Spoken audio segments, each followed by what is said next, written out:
Amém? Sou o diácono Carlos, da Igreja Ministério da Libertação.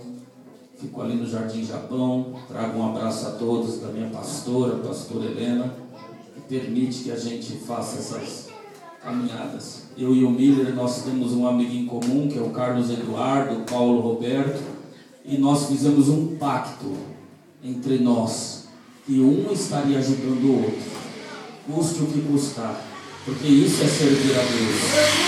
É você levar uma palavra para quem precisa, é você receber uma palavra também. Não sou pregador, sou apenas um bom conselheiro.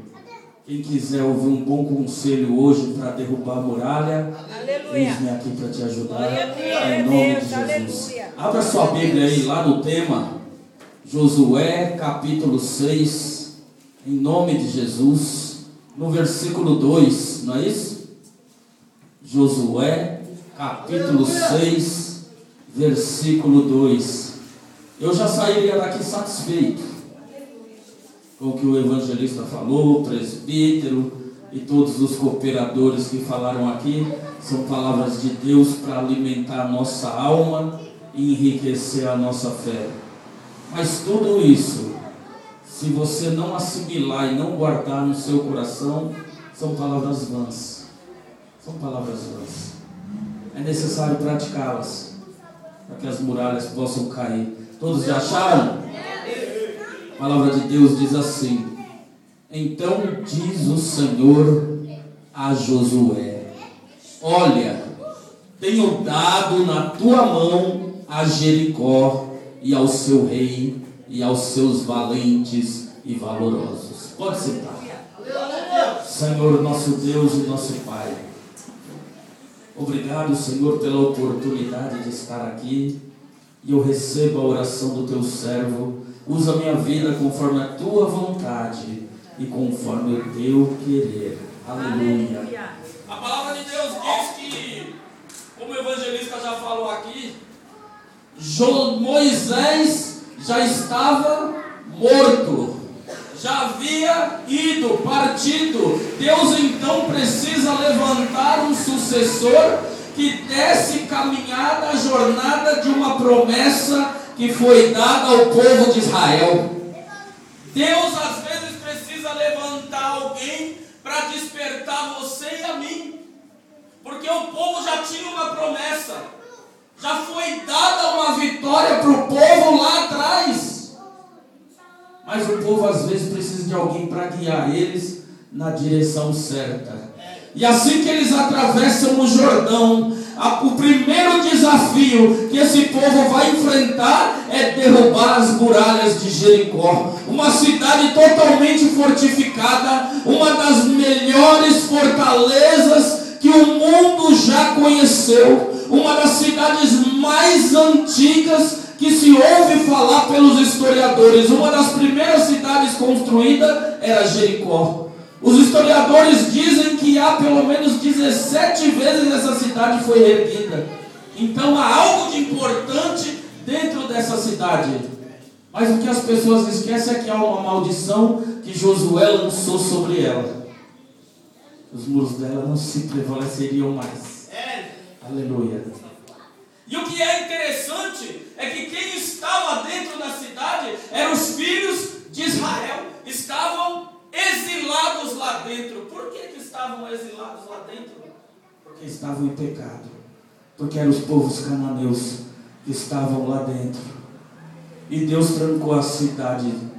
Ninguém saía e ninguém entrava. Diz os historiadores alguns que as muralhas de Jericó, ela tinha uma largura de 9 metros.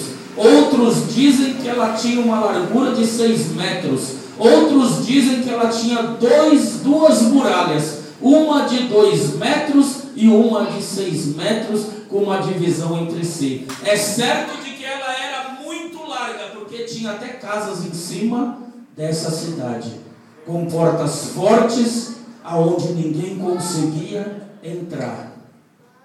Mas o que é mais interessante, que antes mesmo de Josué tentar lutar contra aquele povo, que seria algo inútil, tentar lutar contra algo que é praticamente impenetrável, ou seja, lutar contra pessoas que você não conseguiria adentrar dentro da cidade.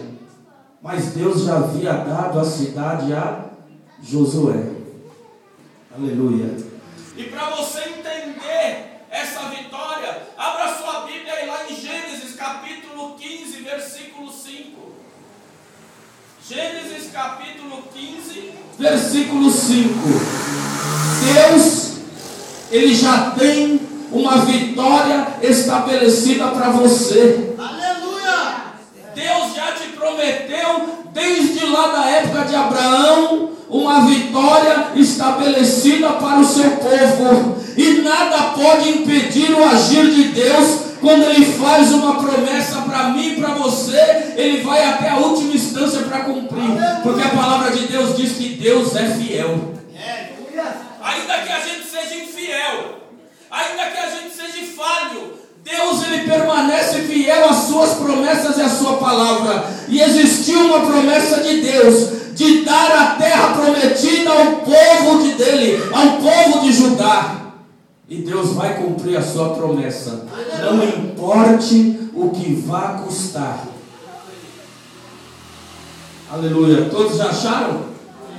Lê para mim, meu. 15:5. Aleluia. Então conduzi até fora e disse: olha para os céus e conta as estrelas, se o que pudesse. Ele disse: será assim a tua posteridade. Ele creu no Senhor e isso lhe foi imputado para justiça. E ele creu no Senhor. Aleluia! E isso foi imputado por justiça. Agora abra a tua Bíblia lá em Hebreus capítulo 11, versículo 30. Aleluia. Hebreus capítulo 11, versículo 30. Abraão é nosso pai da fé. Hebreus capítulo 11, versículo 30 diz assim: pela fé caíram os muros de Jericó, sendo rodeado durante 7 dias. Os muros caíram por causa do quê? Por causa da fé daquele povo, de crer na promessa de Deus. Por causa da fé. E foi falado sobre fé. O presbítero veio até aqui e falou sobre que você tem que acreditar que algo sobrenatural vai acontecer.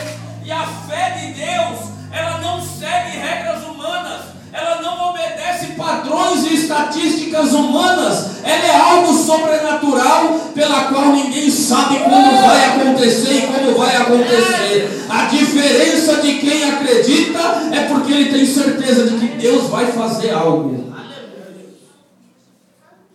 A cidade era totalmente fortificada, estava trancada por dentro e por fora, mas existia uma promessa de Deus. Desde Abraão, olha Abraão, sai da tua parentela, sai do meio da tua casa, sai do meio desse povo da terra de Ur, porque esse povo está contaminado, esse povo não me adora, esse povo é idólatra. Sai do meio deles e vai viver do sobrenatural de Deus. Olha, sai do meio dessa terra e vai para uma terra que eu ainda vou te mostrar. E a palavra de Deus diz que Abraão obedeceu aquela voz, já tendo 75 anos de idade. Aleluia. Deus tem uma promessa para você, uma promessa de conquista, uma promessa de vitória, mas é necessário abandonar a idolatria, é necessário abandonar aquilo que não presta, é necessário ter conduta de vida diferente.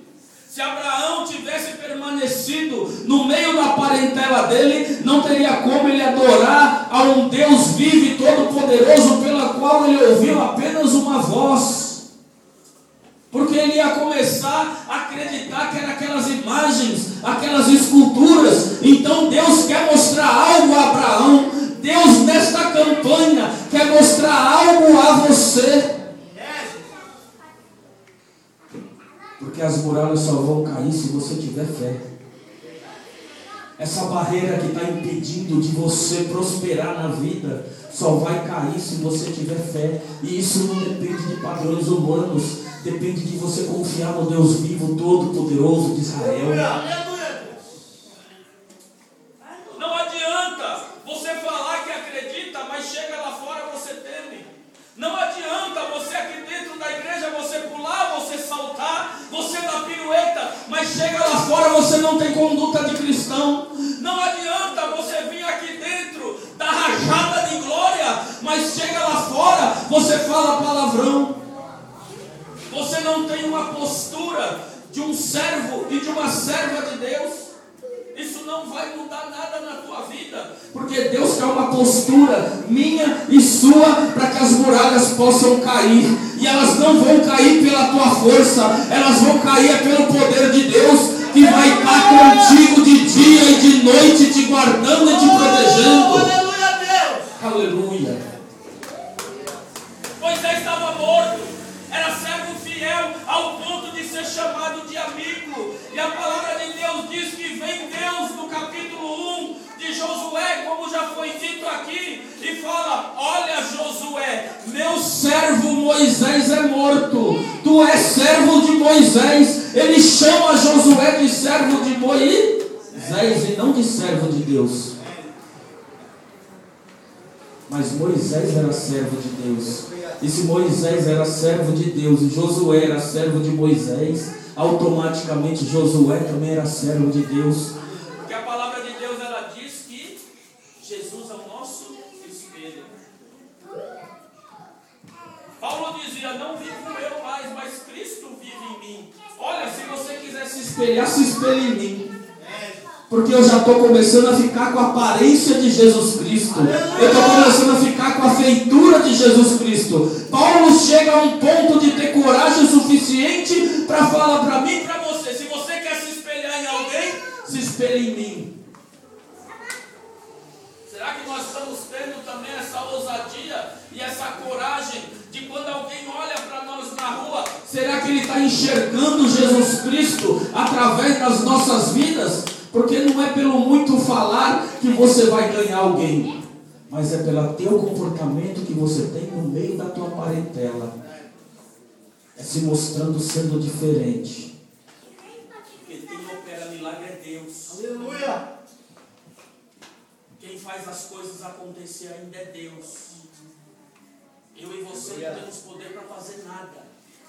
Nós não fazemos nada se a presença de Deus não estiver no meio de nós. Não cai fogo do céu se Deus não determinar que caia fogo do céu. 450 profetas, mais 400 na tabela lá atrás. Se flagelaram, pularam, gritaram, fizeram tudo para acontecer. E Elias começa a zombar dele a partir do meio-dia. Ei, a linha direta deve estar dando sinal de ocupado, grita mais. Ele deve ter ido almoçar, ele saiu, ele está dormindo, ainda zomba. Mas tem uma coisa que Elias notou, que estava tudo errado para algo não acontecer. O altar estava quebrado. O altar estava tudo bagunçado. Elias fica caladinho e fica só observando a conduta. E grita mais, mas ninguém repara o altar quebrado. E assim é na nossa vida. Muitas das vezes nós estamos dentro da igreja, conseguimos reparar na vida de todo mundo, mas não reparamos que o nosso altar está quebrado. Não reparamos que a nossa conduta não é uma conduta de cristão. Não reparamos que as nossas vestes não é uma veste de cristão. Eu não estou falando para você andar de terno e gravata. Eu vim de terno e gravata aqui por uma formalidade. Ainda perguntei para minha esposa: você acha que eu vou de terno e gravata? Porque meu negócio é andar de calça jeans e camiseta. Mas isso não vai mudar a minha conduta de cristão ou não. Porque eu tenho que ser cristão de dentro para fora e não de fora para dentro. Terno sozinho não prega nada. Se eu tirar esse terno aqui, eu vou continuar pregando a mesma coisa. Se eu colocar um chinelo de dedo aqui, eu vou continuar pregando a mesma palavra de Jesus Cristo. Se eu ficar descalço aqui, eu vou continuar pregando do amor de Deus. Aleluia. Glória a Deus. Aleluia. Mas o que tem diferente aqui é aqui dentro. É a mudança que Deus tem feito dentro de mim. Quando eu erro, eu dobro o meu joelho no chão e falo: Senhor, me perdoa dos meus pecados. Eu procuro não praticar mais aquele erro. Eu procuro ter postura diferente. Porque é isso que vai dar autoridade para você derrubar as muralhas. Não é fogo descendo do céu. Era a obediência de Elias que fazia com que fogo caísse do céu. A palavra de Deus diz que ele foi, arrebatado. Era tão íntimo com Deus que foi arrebatado. Com coragem o suficiente para poder fazer o que ele quiser. Sobre a minha palavra não choverá nesse lugar. Ele não pediu nem permissão para Deus. O camarada tinha tanta ousadia e tanta coragem que ele disse assim: sobre a minha palavra Não choverá mais sobre esse lugar durante 3 anos e meio. Ele disse: sobre a minha palavra. Olha a ousadia dele. Olha a ousadia dele de enfrentar 450 profetas de uma vez. Mas ele quietinho, ele vai lá e repara o altar. Alguns historiadores dizem que em 60 segundos de oração desceu fogo do céu. E você aí querendo ficar de madrugada, subindo um monte, descendo um monte. Para que caia fogo do céu. Ele só falou: Senhor, seu altar está consertado, Pai. Recebe. Aleluia! Olha aqueles que te afrontam aqui, Senhor. Talvez ele tenha falado isso. Aqueles que te zombam, mostra o teu real poder. A palavra de Deus diz que desceu o fogo do céu. Lambeu tudo que tinha quanto era água, consumiu tudo. E Elias mandou matar os 450 profetas, mais os 400. Quantas vezes você está na presença de Deus, você está cheio do poder de Deus, você decide mudar. Você decide ter um comportamento diferente, mas aí vem um enviado do inferno e diz uma pequena palavra para você, E você acaba com tudo. Tudo aquilo que era da presença de Deus na sua vida, você acaba às vezes por causa de uma palavra. ou alguém que te insultou, ou alguém que tentou te agredir, ou alguém que você chega dentro de casa E vê a situação que muda. então você começa a usar os seus lábios para falar maldição. Aí você mudou tudo daquilo que Deus tem para fazer para você. E é a nossa conduta que vai fazer com que as coisas aconteçam. Abra sua Bíblia em Josué capítulo 1, versículo 7. Josué, capítulo 1, versículo 7.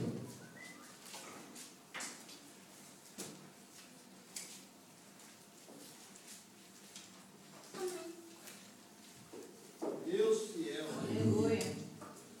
A palavra de Deus diz assim: então somente esforça-te e tem muito bom ânimo, para teres o cuidado de fazer conforme toda a lei que meu servo Moisés te ordenou. Dela não te desvies, nem para a direita, nem para a esquerda, para que prudentemente te conduza por onde quer que andares.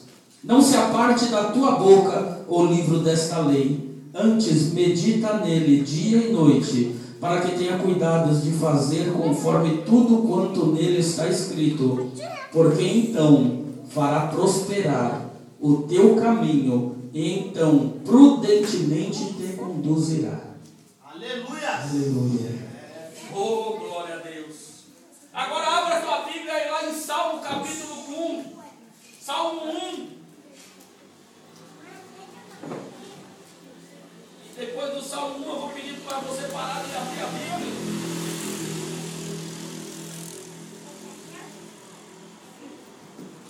Salmo 1, versículo 1 diz assim: bem-aventurado o varão que não anda segundo o conselho dos ímpios, nem se detém no caminho dos pecadores, nem se assenta na roda dos escarnecedores, Antes tem o teu prazer na lei do Senhor, e na sua lei medita de dia e de noite. Pois será como árvore plantada junto a ribeiros de água, a qual dará o seu fruto na estação própria, e cujas folhas não caem, e tudo quanto fizer prosperará. Qual foi a ordem que Deus deu para Josué? Que ele andasse conforme a palavra de Deus, que por qualquer caminho que ele andasse, ele obteria vitória, que por qualquer caminho que ele andasse, ele seria um homem prudente, que porque qualquer caminho que ele andasse, ele ia prosperar. E assim não mudou a palavra de Deus no dia De hoje, porque Deus não tem sombra de variação. Deus continua sendo o mesmo de ontem, de hoje e será eternamente. E quando você anda na presença de Deus, tentando ter cuidado de meditar nela dia e noite e andar prudentemente por aí, tudo que você tocar abençoado será. Aleluia, Deus. Tudo. O problema é que nós somos teimosos. O problema é que nós queremos fazer a coisa do nosso jeito. O problema é que nós queremos dar uma mãozinha para Deus, dar jeito para tudo. Não temos a paciência de aguardar o tempo certo, porque o Salmo 1 diz que na estação certa